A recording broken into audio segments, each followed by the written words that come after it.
India के matches यहीं पे हैं, दुबई में है। दुबई का एक ऐसा सरफेस है जहां पर ज्यादा मैचेस हुए नहीं है। अनफॉर्चुनेटली सबसे डिफिकल्ट वही वाली विकेट है। और अभी जितने सारे मैचेस हुए हैं वहां पर घास की पूरी परत है। इसलिए मुझे लगता है कि थोड़ा चैलेंजिंग रहेगा चैंपियंस ट्रॉफी में टीमों के लिए, खास करके बैटर्स के लिए। भारत को मुझे लगता है कि थोड़ा बहुत ध्यान लगाकर बल्लेबाजी करने की जरूरत है, क्योंकि ये T20 का मैच तो नहीं होने वाला है ना। बैटर्स आपके पास ऐसे चाहिए जो इस तरह के कंडीशंस में भी रन बना पाए और एक चैलेंजिंग स्कोर खड़ा कर सके या फिर चेस कर सके अपनी टीम के लिए। डीपी वर्ल्ड आईएल T20 का सीजन 3 चल रहा है और जबरदस्त क्रिकेट खेला जा रहा है यूएई में। और इसी जबरदस्त क्रिकेट लीग और वर्ल्ड क्रिकेट के बारे में बात करने के लिए हमारे साथ है एक खास मेहमान। इनके साथ क्रिकेट पे डिस्कशन करना फील्स लाइक अ ड्रीम।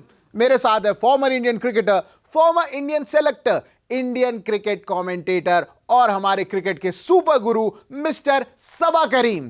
कैसे हैं सबा भाई? मैं ठीक हूँ, क्या हाल है? मैं बिल्कुल ठीक सबा भाई। डीपी वर्ल्ड आईएल T20 बहुत ही बढ़िया चल रहा है और अब ट्रेंड्स नजर आने शुरू हो गए हैं। डेजर्ट वाइपर्स ने तो भाई आग ही लगा रखी है। क्या लग रहा है, टॉप कंटेंडर्स कौन से लग रहे हैं इस साल ट्रॉफी जीतने के लिए? मुझे याद आ रहा है सीजन 1, वहां पर डेजर्ट वाइपर्स ने सारे मैचेस जीत लिए थे और बहुत ही आसानी से वो प्लेऑफ्स में क्वालिफाई भी कर गए थे, पर वो अंत में वो फाइनल मुकाबला हार गए थे। तो ये टीम इतनी ज्यादा मजबूत है कि मेरे ख्याल में प्लेऑफ में तो वो पहुंच जाएगी। वो एलिमिनेटर भी या फिर फाइनल से भी पहुंच सकती है, पर अंत में वो जो बैटल ऑफ नर्व जो आती है ना, उस पर मेहनत करने की जरूरत होगी वाइपर्स को। पर अभी जो हुआ है, जिस तरह का बैलेंस नजर आ रहा है, जिस तरह के प्लेयर्स उनके फॉर्म में नजर आ रहे हैं, जो 2-3 उन्होंने एडिशंस किए हैं टीम में, उससे ये टीम बहुत ज्यादा सॉलिड नजर आ रही है मुझे। सबा भाई, डेजर्ट वाइपर्स के फकर जमान भी टॉप प्लेयर हैं। एक हाफ सेंचुरी भी आ चुकी है उनकी। क्या पाकिस्तानी सिलेक्टर्स की उन पर नजरें होंगी, क्या लगता है आपको? और क्या उनको चैंपियंस ट्रॉफी की टीम में लेके आया जा सकता है? बन सकता है, क्योंकि पाकिस्तान में एक ओपनर की जरूरत है इस वक्त। उनके पास बहुत ही शानदार एक यंग ओपनर है टीम में, जिसका नाम है साइम अयूब। वो अनफॉर्चुनेटली इंजर्ड हो गया है, तो वो सिर्फ फखर जमाई है। इनके पास एक्सपीरियंस बहुत ज्यादा है और मेरे ख्याल में जो पाकिस्तानी सिलेक्टर्स है ना, वो फखर जमान के फॉर्म को जरूर देख रहे होंगे, क्योंकि फखर को एक्सपीरियंस है वनडे क्रिकेट का भी और T20 का भी। और वो इस तरह के प्लेयर है ना जो जो तेजी से रन बना सकते हैं। तो इस तरह के प्लेयर को जरूरत रहती है हर एक टीम को, पाकिस्तान को भी तो जरूर है। वैसे सबा भाई, as an Indian cricket lover, मैं तो नहीं चाहूंगा कि फखर जमान पाकिस्तान की टीम में हो, क्योंकि पिछली बार जो चैंपियंस ट्रॉफी में फखर जमान ने किया ना 2017 में, मेरे से तो बिल्कुल बर्दाश्त नहीं। मुझे याद है जो हुआ था, वो पूरा का पूरा लम्हा जो है ना, वो पिक्चर मेरे आंखों के सामने हमेशा नजर आती है। हमने इतना अच्छा खेला था पूरे के पूरे टूर्नामेंट में। वो एक इम्पोर्टेंट मैच में हम हार गए थे, उसमें फखर जमान ने जो शतक लगाया था उसकी वजह से। एब्सोल्युटली सबा भाई। But coming back to DP world IL T20, Rutherford भी डेजर्ट वाइपर्स में है और डाउन द ऑर्डर बहुत ही बढ़िया कर रहे हैं। पिंच हिटिंग कर रहे हैं तगड़े तरीके से। T20s में ये 5वें 6ठे नंबर की पोजीशन कितनी इंपॉर्टेंट होती है सबा भाई? क्या मतलब उस पोजीशन पे सिर्फ पिंच हिटिंग ही आनी चाहिए बंदे को? इसीलिए तो इस तरह के प्लेयर्स की बहुत ज्यादा जरूरत होती है हर एक टीम को।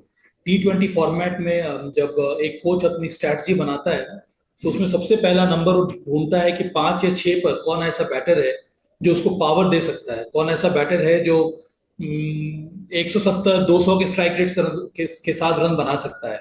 और उस लिहाज से अगर देखा जाए तो रदरफोर्ड कुछ इस प्रकार के प्लेयर है। उसी तरह से एक और प्लेयर है इस दूसरे वाले टीम में, हेटमेयर है। वो भी इसी तरह की बैटिंग करते हैं। पर इस समय रदरफोर्ड का फॉर्म बहुत ही शानदार है। इसलिए वाइपर्स की जो टीम है ना, उन्होंने अपने टॉप ऑर्डर को भी स्ट्रॉन्ग कर लिया। फखर जमान है, एलेक्स हेल्स हैं, सैम करन अब नंबर 4 पर आता है बैटिंग करने के लिए। उसके उसके साथ साथ उनके पास ये शोफेन रदरफोर्ड आ गया है, जिसको मालूम है कि मैच को किस तरह से फिनिश करना है और किस तेजी के साथ रन बनाना है। और वो उसके पास अमेजिंग वो स्ट्रोक प्ले है। But overall DP world IL T20 में बैटिंग के लिए डिफिकल्ट दुबई की पिच ही लग रही है। मतलब शारजा और आबू धाबी कंपैरेटिवली थोड़ी सी तो आसान लग रही है। टेंशन ये सोच के हो रही है कि आने वाली चैंपियंस ट्रॉफी में इंडिया के सारे मैचेस सिर्फ दुबई में ही हैं। अनफॉर्चुनेटली सबसे डिफिकल्ट वही वाली विकेट है, और ऐसा इस वजह से है ना, क्योंकि अबू धाबी में ना कई सारे मैचेस होते रहते हैं। लास्ट मंथ ही वहां पर एक अबू धाबी T10 हुआ था। 20-25 दिन वो विकेट यूज हुई है। और उसके साथ साथ शारजा में यूएई के कुछ मैचेस हो चुके हैं, यहाँ पे नेशनल टीम खेल चुकी है। तो दुबई का एक ऐसा सरफेस है जहाँ पर ज्यादा मैचेस हुए नहीं है। और अभी जितने सारे मैचेस हुए हैं वहां पर घास की पूरी परत है। इसलिए मुझे लगता है कि थोड़ा चैलेंजिंग रहेगा चैंपियंस ट्रॉफी में टीमों के लिए, खास करके बैटर्स के लिए। बहुत ही इंटरेस्टिंग ये चैंपियंस ट्रॉफी होने वाला है, क्योंकि इंडिया के मैचेस यहीं पे हैं, दुबई में हैं। तो भारत को मुझे लगता है कि थोड़ा बहुत ध्यान लगाकर बल्लेबाजी करने की जरूरत है, क्योंकि ये T20 का मैच तो नहीं होने वाला है ना, ये तो 50 ओवर के मैच है। फिर आपको टीम उस तरह से बनानी होगी, बैटर्स आपके पास ऐसे चाहिए जो इस तरह के कंडीशंस में भी रन बना पाए और एक चैलेंजिंग स्कोर खड़ा कर सके या फिर चेस कर सके अपनी टीम के लिए। सब भाई, होपफुली इंडिया तो अच्छा परफॉर्म करेगी ही दुबई में। बाकी दुबई से याद आया, दुबई कैपिटल्स अभी तक उनके प्लेयर जैसे डेविड वार्नर, जेक फ्रेजर मगर पहुंच ही नहीं पाए हैं ILT20 खेलने के लिए। मतलब क्या दुबई कैपिटल्स में प्लेऑफ में जाने वाली बात लग रही है आपको, या फिर अभी भी स्ट्रगल करेगी?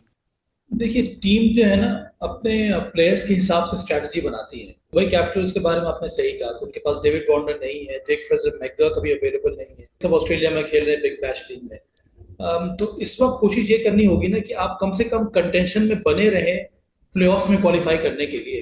अगर आप बीच में एक दो मैचेस हार भी जाते हैं, तब भी आपको कोशिश ये करनी चाहिए कि वो जो लूजिंग स्ट्रीक है ना, वो लगातार हारने वाली जो जो परंपरा कई बार टीम जो बना लेती है ना, वो नहीं बननी चाहिए। अगर एक दो मैच बीच में हार गया ना, फिर आप इंतजार करते हैं बड़े प्लेयर्स के आने का।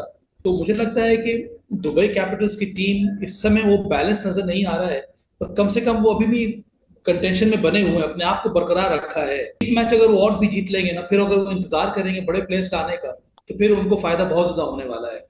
एज अ कैपिटल्स फैन मैं तो चाहता हूं कि जल्दी आए ये सब सारे ऑस्ट्रेलिया से, और if not Delhi Capitals, Dubai Capitals तो जीते ही। बट एक टीम को देख के ऐसा लग रहा है कि जीतना चाह रहे हैं लेकिन जीत पा नहीं रहे हैं। गल्फ जायंट्स कैसे पहुंचेंगे ये प्लेऑफ्स में? कैसी लग रही है ये टीम अभी तक आपको? गल्फ जायंट्स इस बार मुझे थोड़ी कमजोर नजर आ रही है। जेम्स विंस का बल्ला बोलना बहुत जरूरी है, और अगर प्लेऑफ्स में आपको क्वालिफाई करना है, टूर्नामेंट जीतना है, तो एक या दो खिलाड़ी के ऊपर आप निर्भर नहीं कर सकते। बहुत जरूरी है कि 11 में से ना 5 या 6 प्लेयर्स कंट्रीब्यूट करें मैच को जिताने के लिए, और वो consistency right till the finals, till the playoff नजर आनी चाहिए टीमों में। शारजा वॉरियर्स का भी वही हाल है। शारजा वॉरियर्स, गल्फ जायंट्स तो रंग में बिल्कुल नहीं दिख रहे, बट एक प्लेयर भी है जो बिल्कुल रंग में नहीं दिख रहे, कायरन पोलार्ड। ताबड़तोड़ बैट्समैन की इमेज है इनकी, और बिल्कुल भी बल्ला नहीं चल रहा सवा भाई इनका। ऐसा क्या हो गया एकदम अचानक से? कि ये कंपटीशन जो है ना बहुत ज्यादा इंटेंस है, और अगर आप ऐसे प्लेयर्स को अपने टीम में रखेंगे जो साल भर या जो इंटरनेशनल क्रिकेट से रिटायर कर चुके हैं और ज्यादा लीग्स में एज अ मेंटर और एज अ या फिर एज अ मेंटर है, खेल नहीं पा रहे हैं, तो उनको आकर इस लीग में परफॉर्म करना बहुत मुश्किल है, क्योंकि यहाँ पर टॉप क्वालिटी प्लेयर्स का आमना सामना हो रहा है।